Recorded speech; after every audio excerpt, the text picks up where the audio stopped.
Olá, sejam bem-vindos a mais uma videoaula. Nosso assunto de hoje é tabela de temporalidade documental e normas para arquivamento e incineração. Os tópicos a serem abordados são tabela de temporalidade e documentos escolares, a tabela de temporalidade na secretaria escolar e incineração. Ao término desta aula, você será capaz de utilizar a tabela de temporalidade para documentos escolares, conhecer os prazos para guardar e incinerar os documentos escolares. É importante que você sempre recorra à legislação vigente na gestão de documentos e arquivos.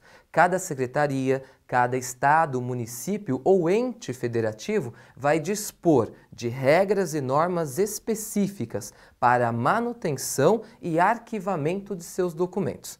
Para isso, é importante que você tenha em mente sempre alguns princípios da avaliação documental. O primeiro deles, este documento, ele é administrativo ou ele é histórico? Já atingiu uma função histórica pelo grau de informação que ele detém? Esse arquivo, este documento, ele está numa função corrente, de uso constante ou intermediário, que já dispõe de uma finalidade arquivística que vai ser acessado ao longo do tempo? Ou, por fim, esse documento ele deve ter uma finalidade de uso permanente ou de eliminação pela incineração, que é a forma mais comum de se eliminar documentos ao longo deste prazo. Tendo este raciocínio em mente, esse documento ele vai passar por essas faixas, por esses níveis. E aí você vai poder então definir qual é a finalidade deste documento. Para isso, nós vamos dispor de uma tabela que você pode elaborar, se ainda não existir, normativa ou legislação vigente falando sobre isso. Essa tabela, ela traz algumas informações para a gestão documental, para a gestão do arquivo da sua instituição ou arquivo público a qual ela está vinculada. O primeiro tópico dessa tabela deve ser o código, um número que será de fácil identificação da finalidade ou ainda do tipo de documento que nós estamos falando. Eu posso ter um código X para históricos escolares, um código X para atas de conselho de escola, um outro código ainda para atas de documento de APM. Este código não tem uma característica única. Cada instituição, departamento vai criar o seu código conforme a sua finalidade. Na sequência, essa tabela pode apresentar o assunto que aquele código faz referência. De que assunto nós estamos tratando? Atestados médicos, por exemplo, históricos escolares, fichas de avaliação individual, documentos de aluno ou documentos de funcionário. Esse assunto deve ser elencado e linkado à sequência deste código. Por fim, nós vamos ter os prazos de guarda desse documento. Veja bem, este documento ele está em que nível, em que etapa? De uso corrente, de uso intermediário ou então da definição do arquivamento desse documento? Ali nós vamos estabelecer os prazos para cada tipo de documento. 5 anos, 10 anos, eternamente. Tudo isso deve ser definido dentro da legislação que rege a sua instituição de ensino. Aí nós temos ainda a destinação final desse documento. Passado o prazo de guarda, se é de 5, 10, 15 anos, definiu-se então que aquele documento ele deixa de ser administrativo e adquire um cunho histórico. Então, eu vou mandá-lo para o arquivo para ser guardado, armazenado eternamente. Ou ainda, eu vou destiná-lo para a incineração quando for o caso. Há um campo específico para observações, quando for pertinente assim fazê-lo. Por exemplo, eu tenho atas de APM que têm uma finalidade para um tribunal de contas, por exemplo. Então eu posso criar uma observação específica que determinadas atas daquela APM, da Associação de Pais e Mestres, ou unidade executora, como é chamado em alguns municípios, apresentam a prestação de contas de verbas de determinado período. Assim facilita o acesso àquele documento sem ter que revisar cada um deles lá no arquivo. E aí, aqui, nós vamos fazer uso de instrumentos de legislação e normatização que foram utilizados pelo Estado de Pernambuco na sua rede própria. E aí você vai entender um pouquinho melhor aquilo que nós estamos apresentando. Ao lado, nós temos a tabela que define os documentos permanentes e aqueles que vão ser eliminados após algum prazo, né? Ele ficou ali no arquivo intermediário. Documentos permanentes da instituição escolar. Nós vamos ter o ato de funcionamento, o reconhecimento e autorização de cursos, por exemplo. São todos os documentos que estão ligados à instituição e à sua organização burocrática e legalidade dos seus atos. Todos esses documentos, eles já nascem administrativo e automaticamente se tornam do arquivo permanente, ou seja, fonte histórica daquela instituição. Após isso, nós temos também os documentos individuais dos alunos, que também devem ser guardados no arquivo permanente.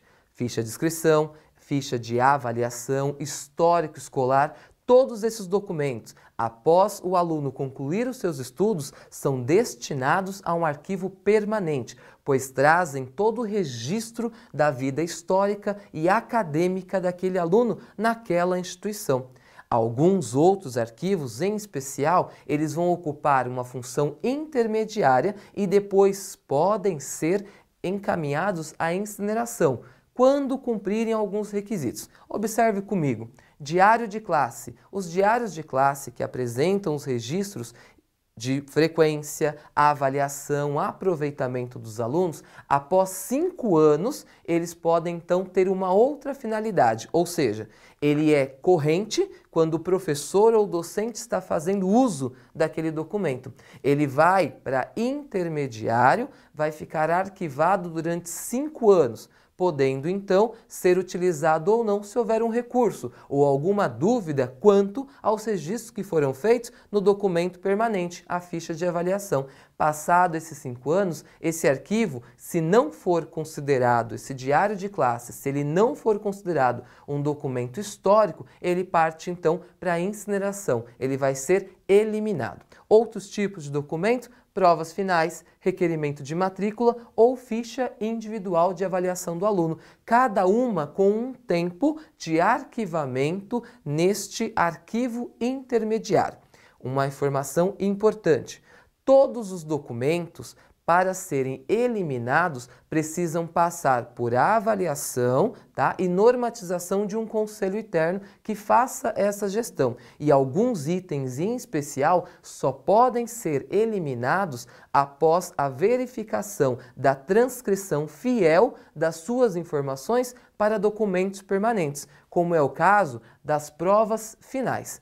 Há o registro fiel delas no diário de classe, há o registro fiel delas na ficha individual de avaliação daquele aluno. Se isso foi feito fielmente, esse documento pode sim ser eliminado. Do contrário, deve então rever a transcrição dessas informações. Trago mais um exemplo aqui para vocês na forma da incineração. Em que momento esse documento poderá ser eliminado? Lembrando que nós estamos usando como exemplo a documentação que foi feita através da legislação do Estado de Pernambuco. O seu estado, a sua cidade, pode ter uma outra temporalidade para esses documentos e arquivos.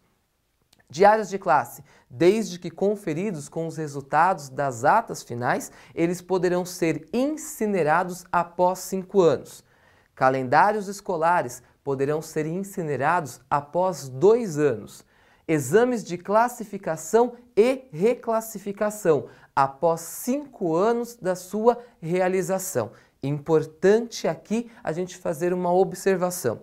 Há uma ata na sua instituição, há uma ata na sua escola sobre classificação e reclassificação. Essa ata vai se caracterizar como documento permanente. Estará arquivada junto com o processo de documentos da instituição escolar. Entretanto, os exames, as provas, os pareceres, o processo de reclassificação, este sim poderá ser eliminado porque as suas informações já foram transcritas fielmente em ata própria. Além disso, nós vamos ter requerimentos de matrícula e transferência, atestados médicos e declarações de transferência, que vão poder ser eliminados e incinerados após 1 ano. Verifique sempre a transcrição desses documentos para os registros permanentes e oficiais da sua instituição. Eu trago aqui para você uma pesquisa de campo extremamente importante. Verifique no site do Tribunal Regional do Trabalho 2, Tribunal Regional aqui de São Paulo, conhecido como TRT, como que eles organizam a gestão documental. Existe um link na página que mostra toda a organização, procedimento, passo a passo, tabela de temporalidade daquele órgão, daquela instituição, que você pode usar como exemplo no seu município ou na sua prática diária como secretário escolar. Aprofunde os seus conhecimentos. Chegamos ao final de mais uma videoaula sobre tabela de temporalidade documental e normas para arquivamento e incineração. Espero que tenha gostado. Visite nossas redes sociais e até a próxima.